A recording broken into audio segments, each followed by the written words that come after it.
You have a king? Flush. A flush?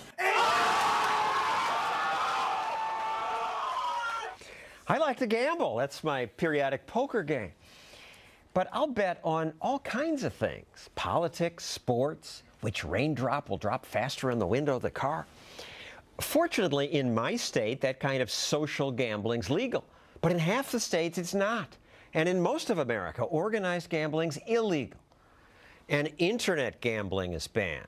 I'm told it must be because, as one U.S. Senator put it, it's the crack cocaine of gambling. Internet poker briefly thrived in America, but then the government shut down the big gambling sites. Go to them from the United States now, and you see this notice from the Department of Homeland Security. I thought they were supposed to protect me from terrorists, not poker players. Europe is more free than America on this. Here's that same company's European site, which Americans are not allowed to use. And that's a shame, says Michelle Minton of the Competitive Enterprise Institute. She says, let Americans have some fun, let American businesses make the money. But no, don't, says John Kindt of the University of Illinois. He's testified before Congress on why gambling, especially internet gambling, must be banned. John, why? Well, I think that we're not talking fun and games here. We're not talking a libertarian issues. We're talking about a serious economic issue here. We're not talking about fun and games.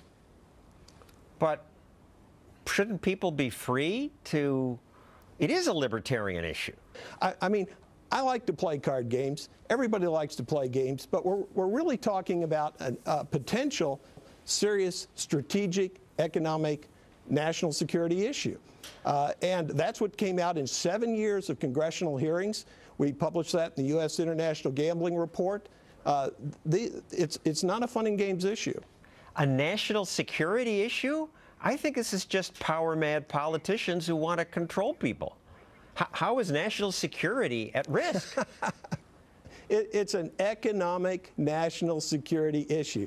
The widespread internet gambling would do exactly what the Commodities Futures Modernization Act did when it eliminated all of the anti-gambling provisions for Wall Street. It caused the debacle that we had 4 years ago. Widespread internet gambling would destabilize financial systems, economic systems. It would create a huge speculative bubble. It would look great for a while, and then it would all collapse. Michelle, this argument seems thin to me, but his side is winning.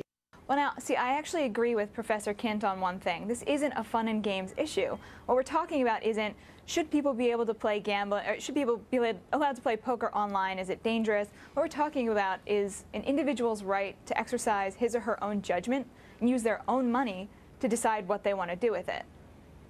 It should be legal because it's an issue of freedom. Adults who earn money should have the right to spend it however they want, so long as they're not harming another person.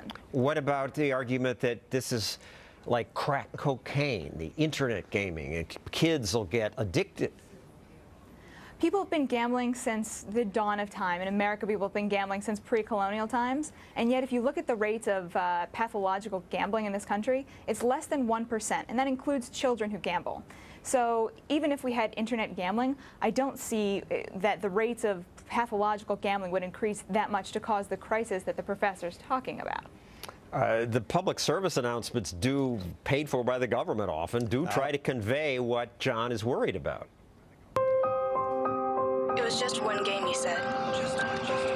I tried to persuade him, but the more I talked, the deeper into it he got. Just one more game, he would say. Soon. If your kids gamble, they're playing with more than just money. They're 3 times more likely to drink alcohol, 4 times more likely to smoke, and are twice as likely to use other illegal drugs. Give me a break, John. I mean, if they gamble, they'll use alcohol and illegal drugs. It just means the kind of people who gamble probably already are more adventuresome. To some extent, I would agree with you on that.